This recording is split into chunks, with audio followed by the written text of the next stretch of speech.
Hello दोस्तों, कैसे हो आप सभी। आशा करते हैं आप सभी बहुत अच्छे होंगे। तो चलिए आज के वीडियो में हम लोग जो सेंटअप एग्ज़ाम चल रहा है, जो कि फिजिक्स और केमिस्ट्री का सेंटअप एग्ज़ाम का वीडियो हम लोग इससे पहले वाले वीडियो में हम लोग डाल डाल दिए हैं। तो उसको नहीं देखो तो जाके उसको देखिए। और चलिए हम आज के वीडियो में हम लोग सेंटअप एग्ज़ाम के जो 2025 में होने वाला है उसके हिंदी के क्वेश्चन को देखने वाले हैं, जो कि यह साइंस, कॉमर्स, आर्ट्स तीनों के लिए इम्पोर्टेंट है और 100% यह वायरल क्वेश्चन है और ये भी है, क्वेश्चन भी है। और यह क्वेश्चन सेम टू सेम आपके एग्ज़ाम में लड़ने वाले हैं। सेंटअप एग्ज़ाम में आप जाओगे तो पेपर खोल के देखोगे, यही सब सारे क्वेश्चन रहेंगे, एक तरीके के वायरल ओरिजिनल क्वेश्चन है। तो चलिए देर नहीं करते हुए फटाफट वीडियो को शुरू करते हैं। ये सेंटअप एग्ज़ाम का है और 100 में से किन्हीं 50 के ऑब्जेक्टिव क्वेश्चन को उत्तर देना है। तो चलिए पहले हम लोग बुक वाले पोर्शन को देखेंगे, उसके बाद ग्रामर वाले पोर्शन को देखेंगे। तो पहले बुक वाले पोर्शन को हम लोग देखते हैं।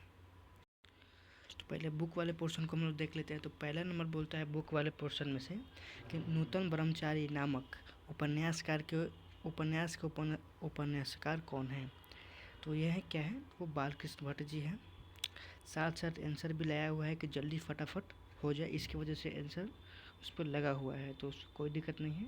सिर्फ आप आंसर क्वेश्चन देखिए और उसका आंसर याद करते जाइए, हूबहू क्वेश्चन मैच होने वाला है। तो चलिए अगर पहला क्वेश्चन का राइट आंसर होगा ऑप्शन सी। चलिए अगला क्वेश्चन देखते हैं।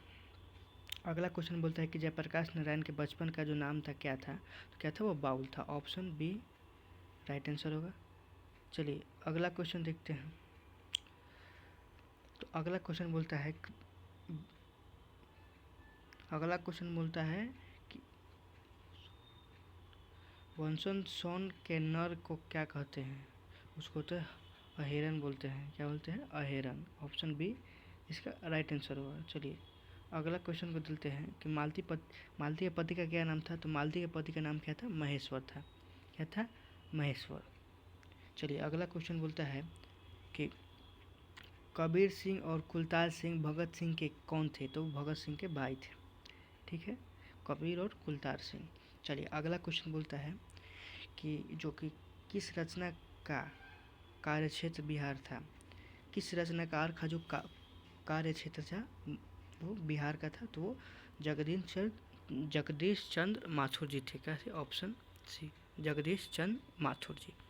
चलिए अगला क्वेश्चन बोलता है कि किस कहानी के शीर्षक पहले नाम जो था गैंग्रीन था, तो रोज कहानी का। ऑप्शन बी इसका राइट आंसर होगा। चलिए फटाफट क्वेश्चन को देखते हैं।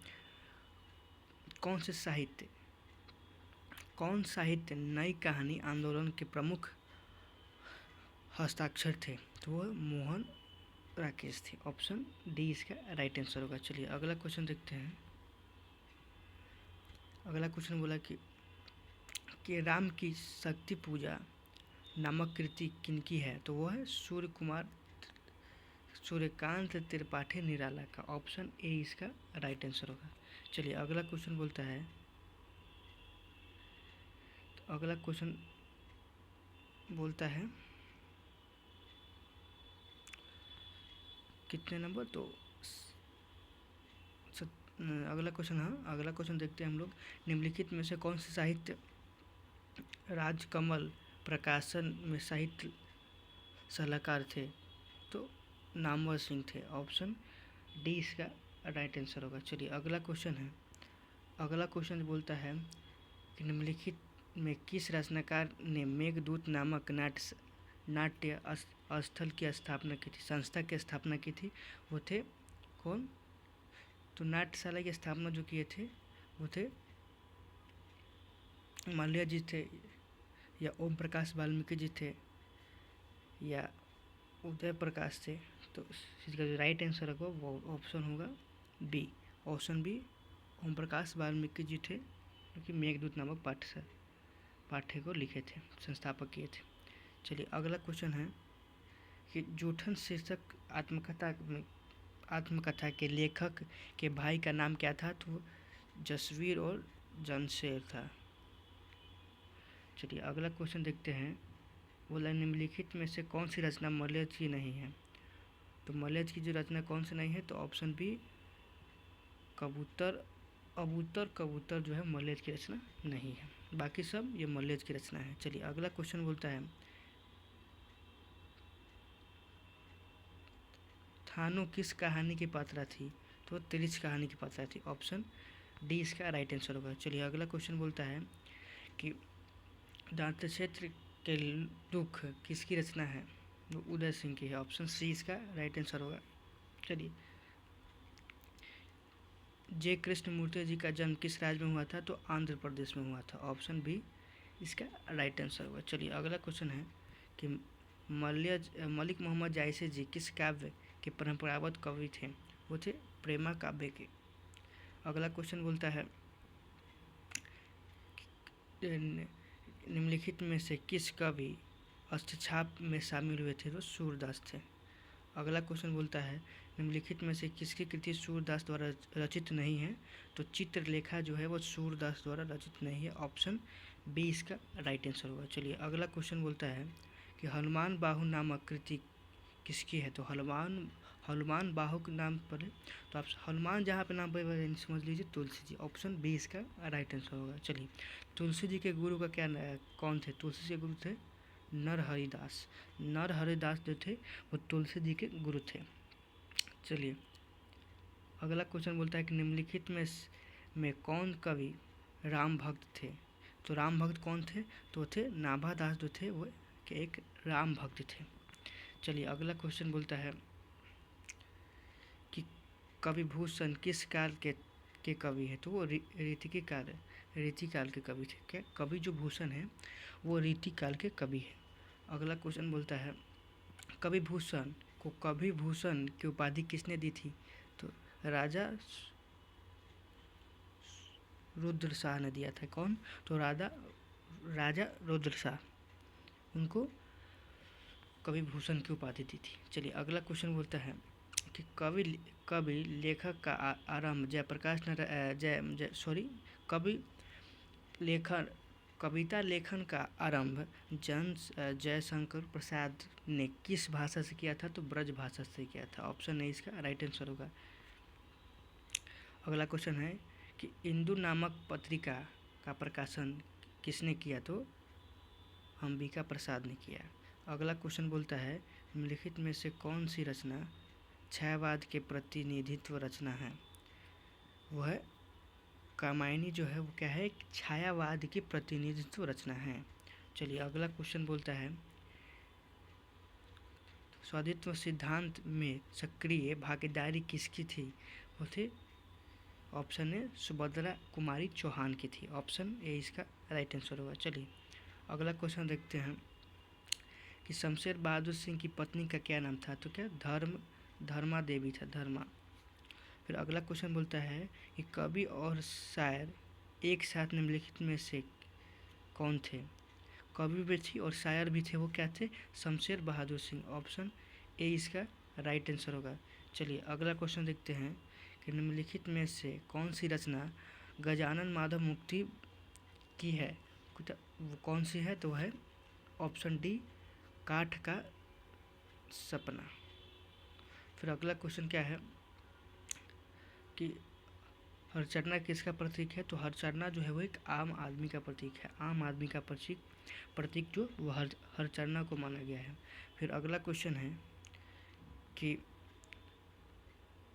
रास्ते इधर से हैं किसकी रचना है, वो है रघुवीर सहाय की रचना है। रास्ते इधर से हैं किसकी रचना है, रघुवीर सहाय की रचना है। चलिए अगला क्वेश्चन देखते हैं कि इंदिरा गांधी कृषि विश्वविद्यालय में एसोसिएट प्रोफेसर के पद पे कौन से कवि कार्यकर थे, तो विनोद कुमार शुक्ल जी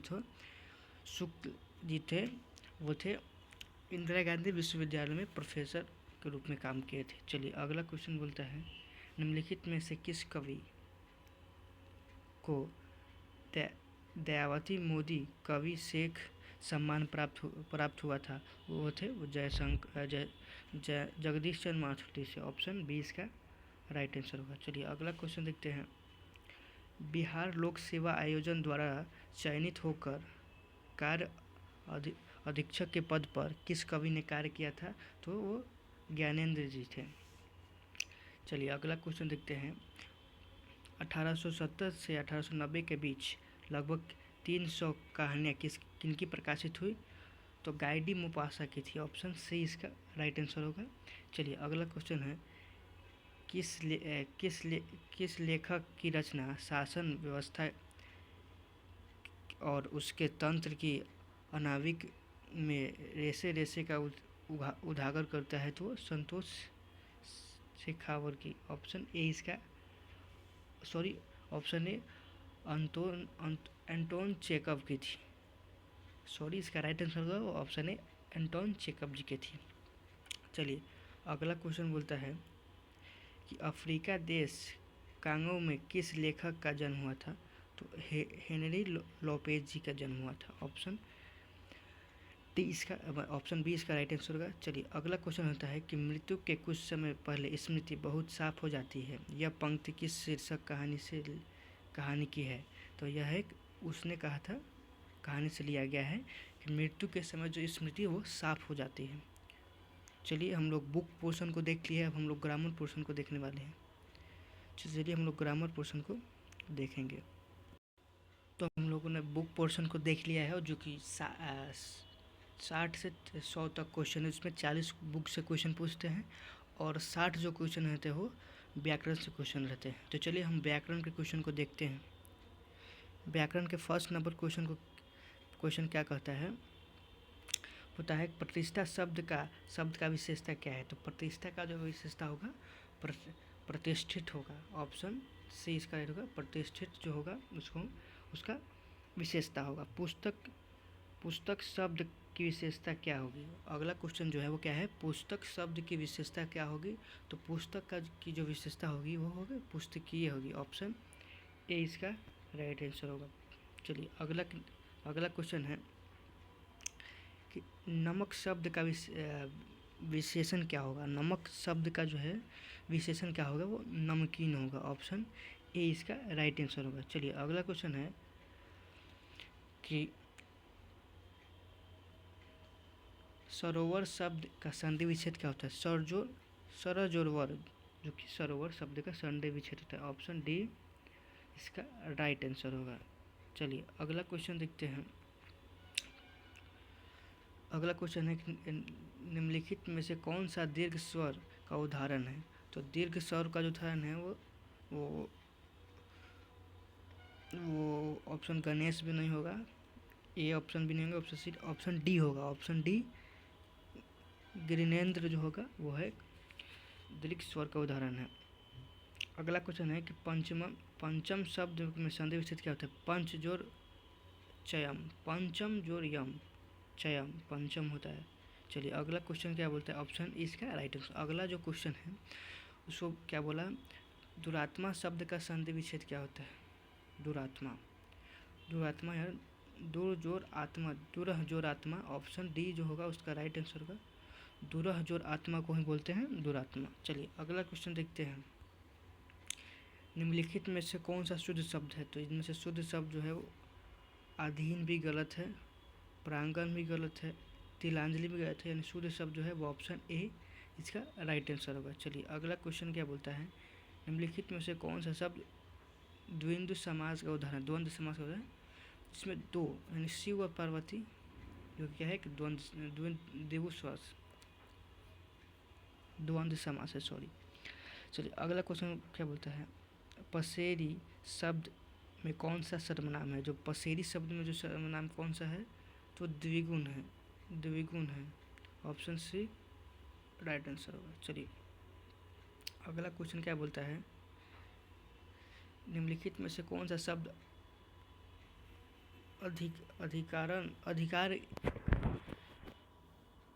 अधिकार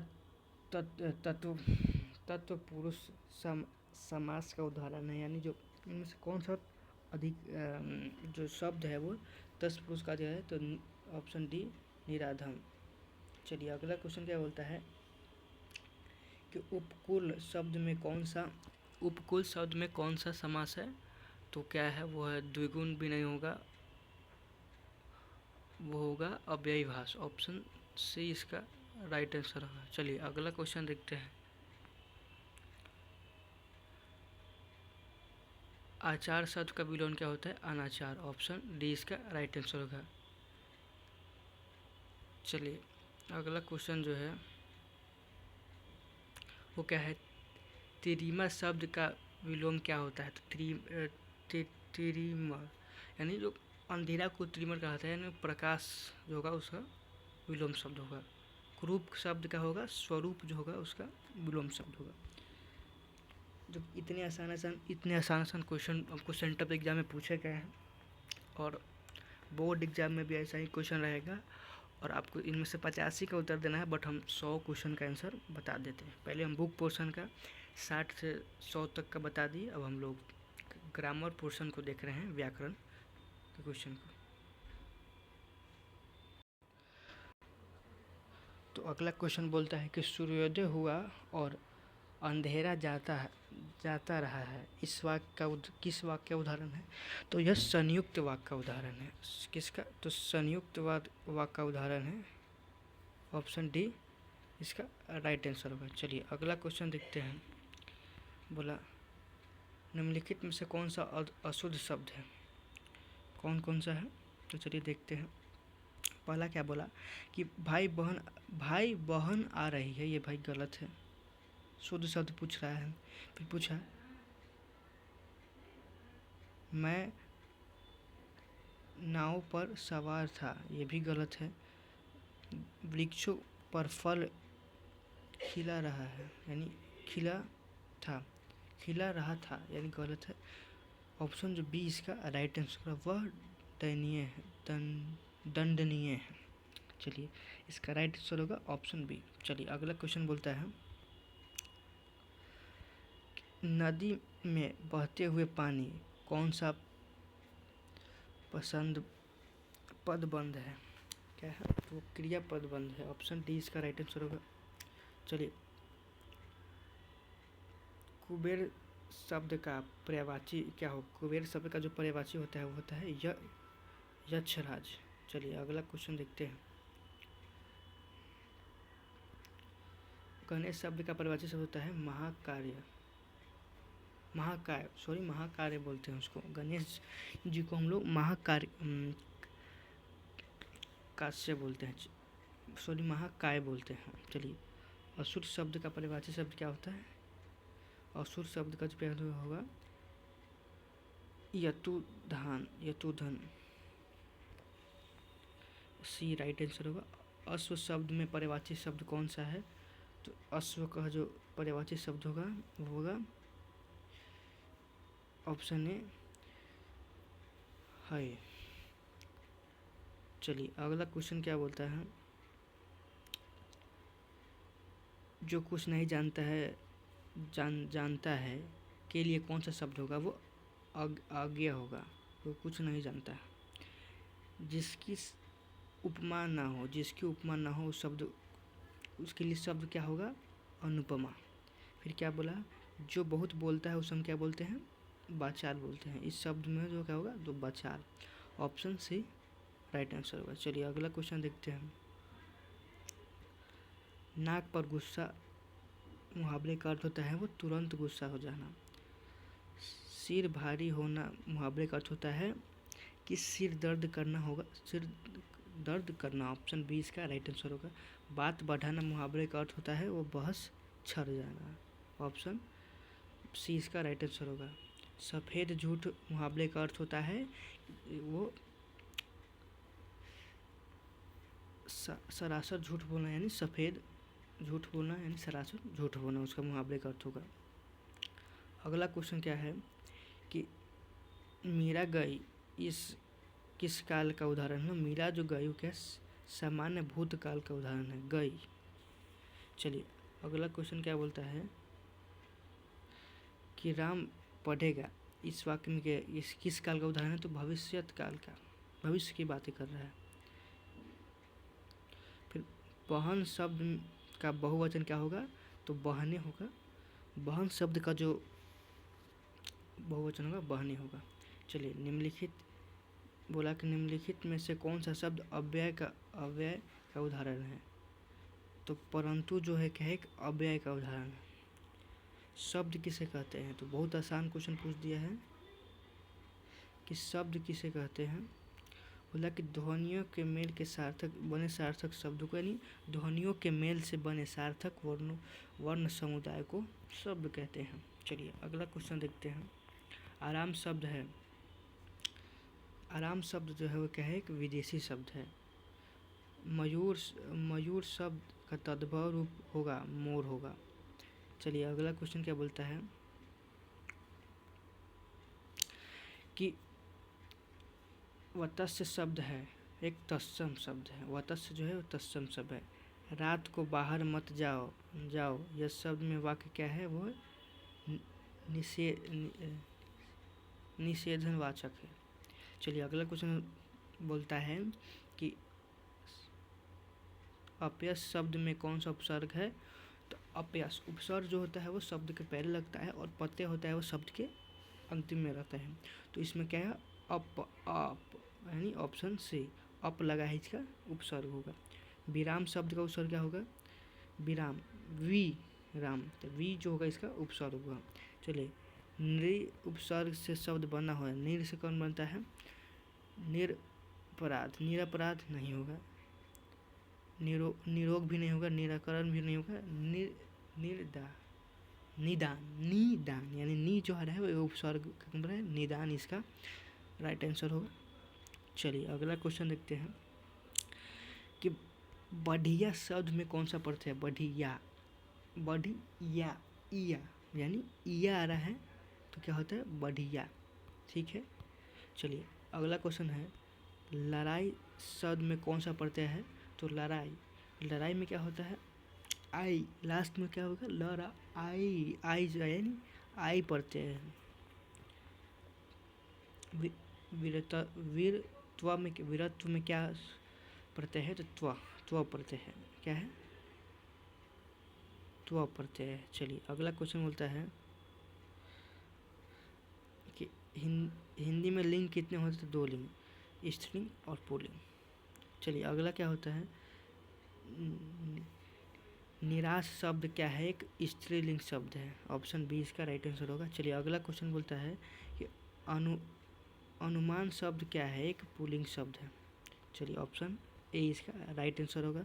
चलिए अगला क्वेश्चन बोलता है कि चांदी शब्द क्या है, तो एक क्या है, वो स्त्रीलिंग जो है वो चांदी शब्द है। चलिए अगला क्वेश्चन देखते हैं कि हिंदी व्याकरण में कितने सर्वनाम होते हैं। तो कुल 11 सर्वनाम होते हैं। फिर अगला क्वेश्चन देखते हैं कि उसका सिर खुजलाता है, इस वाक्य में कौन सा कार्य है। तो वो अकर्मक कार्य है। ऑप्शन ए इसका राइट आंसर होगा। बालक पेड़ से गिर रहा है, इसमें कौन सा कारक है, वो आपादान है। वो पेड़ से गिर रहा है, वो आपादान कारक को बोध करता है। हे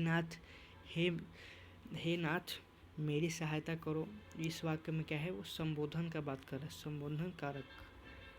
चलिए अगला क्वेश्चन बोलता है शुक्रवार शब्द में कौन सा संज्ञा है। शुक्रवार में कौन सी संज्ञा है, एक खास नाम बता रहा है ना, व्यक्तिवाचक।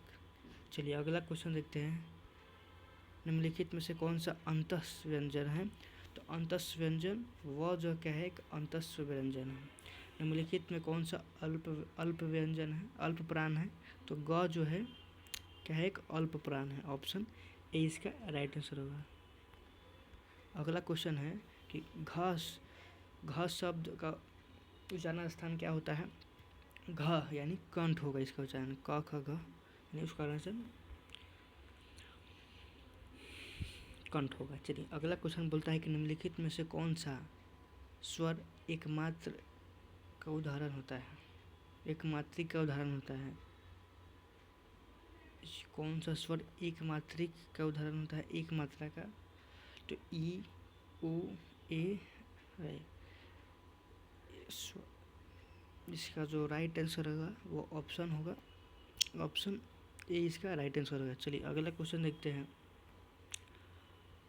अनुपमा अत्यंत सुंदर है, इस वाक्य में कौन सा विशेषण है। तो प्रविशेषण है। जो विशेषण की विशेषता बढ़ाए उसे हम प्रविशेषण बोलते हैं। चलिए था का उच्चारण क्या होता है? था। था यानी दंत पर जोर पड़ रहा है, दंत हो जाएगा। फिर एक होगा गाय का, सब का कौन सा संधि विच्छेद होता है? गाय का, गायक का। तो गाय जोर यक, गाय जोर नहीं होगा, गाय जोर अयक नहीं होगा, गाय जोर ग जोर अक भी नहीं होगा, गाय जोर अयक यानी ऑप्शन बी इसका राइट आंसर होगा। तो चलिए, हम लोगों ने इस तो पैसे हमको बुक वाले पोर्शन तो पहले ही कर लिए हैं। और तो आज के वीडियो में हम लोग पूरे जो सेंटअप एग्ज़ाम का हिंदी का वायरल क्वेश्चन जो है वो सीधे पेपर से मैच करने वाला है, जो कि 21 नवंबर को होने वाला है, उसके सारे ऑब्जेक्टिव क्वेश्चन को कर लिए हैं, ठीक ना। तो हम लोग पूरे कितने 100 ऑब्जेक्टिव क्वेश्चन किए हैं कि टाइम की बचत के लिए मैंने क्वेश्चन में भी आंसर लगा दिया है, और फटाफट हो जाए इस वजह से सीधे क्वेश्चन बोलते उसका आंसर बताते, मैंने पूरा क्वेश्चन को बताते और आंसर बताते चला, क्योंकि एक एक ऑप्शन को पढ़ने में बहुत टाइम लगता है, इस वजह से उसको हम लोग फटाफट जल्दी कर दिए हैं, इसमें टाइम कम लगे, आप इस वीडियो को देख सकें। तो आज के वीडियो में हम लोग 100 पूरे ऑब्जेक्टिव क्वेश्चन को देख लिए हैं, तो पूरे ऑब्जेक्टिव क्वेश्चन को देख लिए हैं, और हम अगले नेक्स्ट वीडियो में बताएंगे, उसके लिए भी हम वीडियो अपलोड कर देंगे कि हिंदी का जो सब्जेक्टिव क्वेश्चन है वो कौन कौन सा सब्जेक्टिव क्वेश्चन आएगा, तो उसका भी वीडियो हम बना के अपलोड कर देंगे। तब तक के लिए जय हिंद, जय भारत। सब्जेक्टिव का भी क्वेश्चन देख लीजिएगा और एग्ज़ाम में जाके 4 के आइएगा 21 नवंबर को सेंटअप एग्ज़ाम में। तब तक के लिए बाय बाय।